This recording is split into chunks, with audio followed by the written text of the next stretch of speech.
Here's a riddle for you. What do a suitor in Renaissance Italy, an Egyptian tomb, and a Haitian spirit ceremony all have in common? I'll give you a hint. We're taking a fascinating dive into one of the tastiest plants in your garden. Today, on the New England Harvester.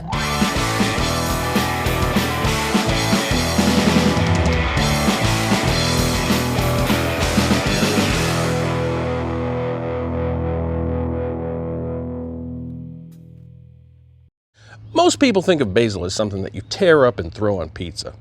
And they're not wrong. But I want to show you something about this plant that most people never think about.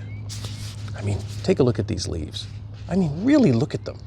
See how they almost shimmer in the light? That's not your imagination. Those leaves are covered in tiny oil glands, microscopic pockets of volatile aromatic compounds packed so densely you can see the light passing through them if you hold a leaf up to the sun. Now go ahead and pinch a leaf. Oh, that smell, that immediate sharp complex wave of fragrance, that's those oil glands rupturing and releasing. Basil doesn't just smell like that, it is that smell, stored in every cell of every leaf, waiting. Now, here's something that will change how you think about this plant. The word basil comes from the Greek word basileus. It means king, the king of herbs. And in ancient Greece and Rome, this plant carried enormous cultural weight. It was associated with royalty, with love, with mourning, and in some cultures, hatred, simultaneously. Different civilizations looked at the same plant and came to completely opposite conclusions about what it meant. In Italy, it became a symbol of love. A pot of basil on a windowsill was a signal that a woman was ready to receive a suitor. In ancient Egypt, basil was found in tombs and may have been used in the embalming process. In Haiti, basil is associated with the voodoo spirit Erzuli, a spirit of love and luxury. Basil water is used in ritual cleansing. One plant, completely different meanings across thousands of cultures of human civilization. That's remarkable for something that you're growing in a 4-inch pot from your grocery store. Now, here's the science that fascinates me the most about basil. Those volatile compounds, the ones you smelled, are the plant's defense system. They deter certain insects, and they attract others that prey on the insects that would eat the plant.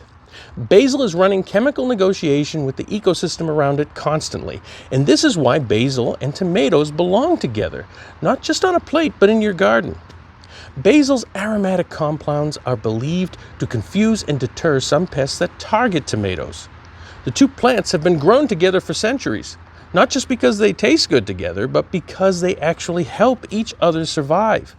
Your garden is running chemistry experiments you never asked it to run.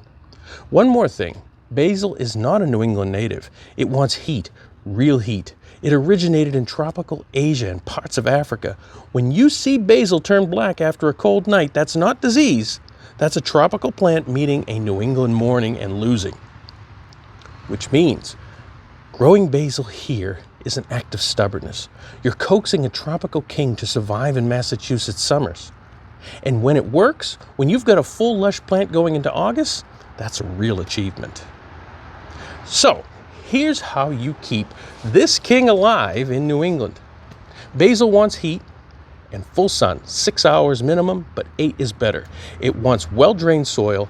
Sitting in wet roots is a death sentence for basil.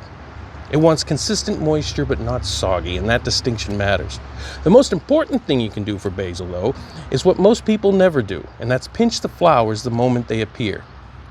Right up here, at the top. The moment you see flower buds forming, pinch them off. The instant basil flowers, it shifts energy from leaf production to seed production. The leaves get smaller, tougher, and more bitter, and you lose the plant you wanted. Pinch the flowers and the plant keeps producing lush leaves all season. Let the flowers go, and it's already thinking about dying. In New England, it's best to start basil indoors 6 weeks before the last frost, and don't rush it outside. 50 degrees causes basil to suffer, so wait till it's warm and then transplant. Plant near your tomatoes, because the farmers knew something that the scientists are still trying to figure out. I'm Michael Baker, and this is the New England Harvester, and whatever you're growing this season, grow it well.